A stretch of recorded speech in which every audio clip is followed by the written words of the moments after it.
So where was I on the morning of September 11th, 2001? I was in my office on the 55th floor of the World Trade Center, Tower 2, which was the South Tower.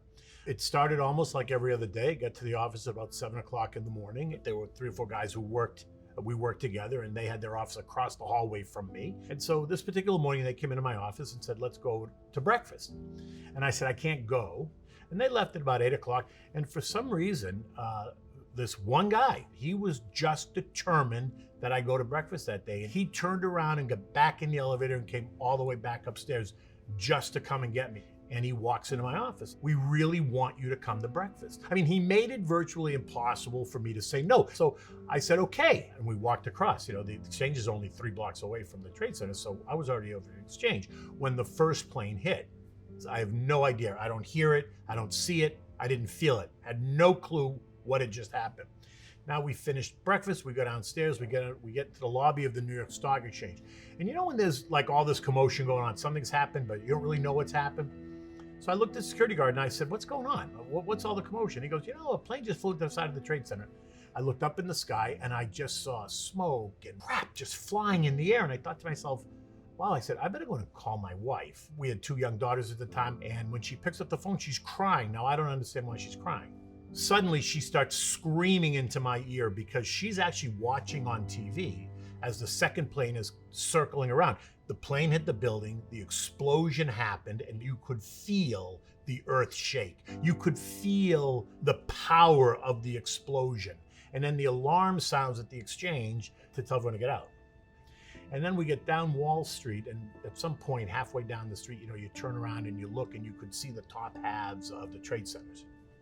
And it was only at that moment that I saw what everyone else had been seeing on TV, right? So you saw the buildings in flames, you saw the smoke pouring out of both buildings. You could see these images of bodies falling, right? You could just see, and I stood there and I kept going like this, and I kept looking because I couldn't, it wasn't making sense to me.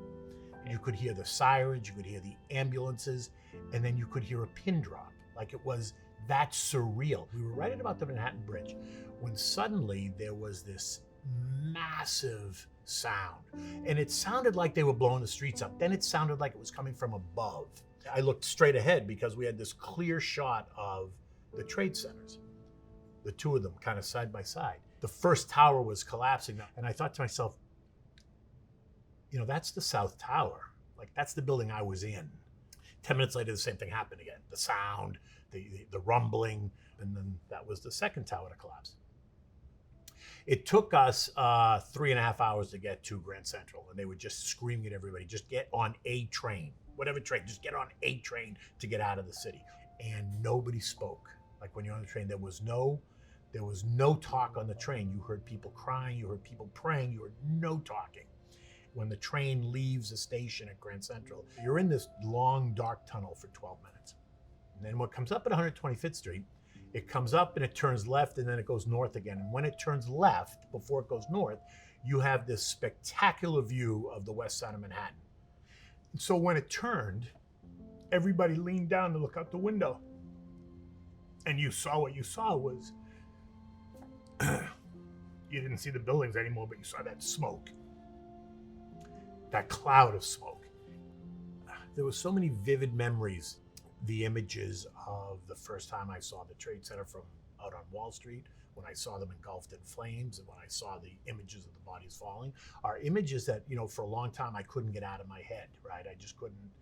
I knew a lot of people who didn't survive that day. I knew a lot of guys who were my age, who had young families, who, happened to work in the building, who did nothing different than I did, who didn't have the chance to get out. Why I had the chance, and I struggled with that for a long time too, about, why? Because they left me.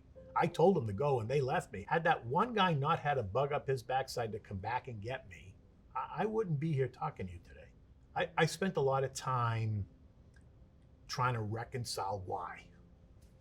3 days later, I guess it was Friday, I was home. And suddenly the phone rang, and it was my best friend from childhood, this guy that, we from 3rd grade, right? He called me up to check in on me, saw how I was doing. And then he said to me, did you speak to Sue? Now, Sue's a friend of ours that we went to high school with, this girl from Boston that we all grew up with. I go, no, why would I speak to Sue? She said, Teddy Hennessy, which is Sue's brother, was on one of the planes that took off from Boston that went through the first tower. You know, he was a year younger than I was. And the sweetest family, the nicest kid, married, young kids, the whole 9 yards. The guy did nothing wrong other than get in a plane to go to California for business. And, you know, an hour later, the plane's flying through the Trade Center, and right? I called my mother and I said, why didn't you tell me? And I couldn't tell you. She said, I just couldn't tell you that it happened. You think, why me, right? Why did I have the opportunity to get out? So you struggle with that for a long time. Until you put it in you try to find a place to put it, try to find a place how to reconcile it, right? You know, it's funny. I grew up in the 70s, right? Late 60s, early 70s. Mental health was something you never spoke about, right? No one ever talked about. And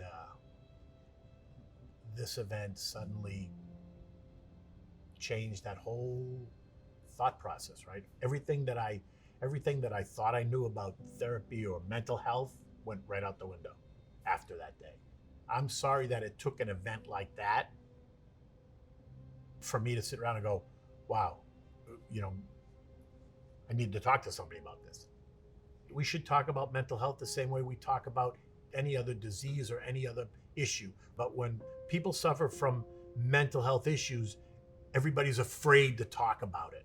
And in fact, that has to change. And I think it's starting to change. And we're seeing very prominent people come out now and supporting not only their own mental health, but then it helps to generate the conversations. It's okay to say, I need help. It's okay to say to somebody, I really need to talk to someone. Zach Iskall, who was the returning Marine that came back from Iraq and said, look, this country is not prepared for what's coming back. This country is not prepared for these young men and women in terms of what they've seen, what they've witnessed, what they've had to do, what they've lived with. And he said, I want to start this organization that treats these veterans. Headstrong treats returning 9/11 and other veterans that suffer from the hidden wounds of war, right? Which are really the mental wounds of war, which are the ones nobody can see, right? They're invisible. These young men and women who raised their hand at a time when the country called and the country was in need, and they selflessly picked up and went to war. And they fought on behalf of you and me. They fought on behalf of every American in this country. They fought on behalf of the country. The atrocities and the horrendous things that they saw and lived through and had to deal with on a daily basis, I can't even begin to understand, which is why this project and the Headstrong Project is so important. In my opinion, every veteran in this country should be able to pick the greatest mental health doctor there is, and it shouldn't cost them a penny to do it. The ones that have made an impact on me, the veterans who have made an impact on my life, have in fact all come through the Headstrong program. They are both men and women who were broken when they went in, not knowing what to do, not understanding, what was next, and typically that's at the very bottom. And so the ones who are strong enough to ultimately seek help are the ones that have absolutely amazing stories, because Headstrong has not only restored their life and their dignity, but has turned them back into productive, healthy members of society. Maybe the reason for me being blessed by the grace of God that day was just to inspire and to help and to contribute to the wellness of all these veterans. And like I said, I'll help until the day I can't, right? Because it's that important to me. It's that important to me that the country understands that our veterans should be at the head of the class, not at the bottom of the class. And so organizations like Headstrong put them to the front of the line, as they should be, and I'm happy to fully support that and inspire them as we go along.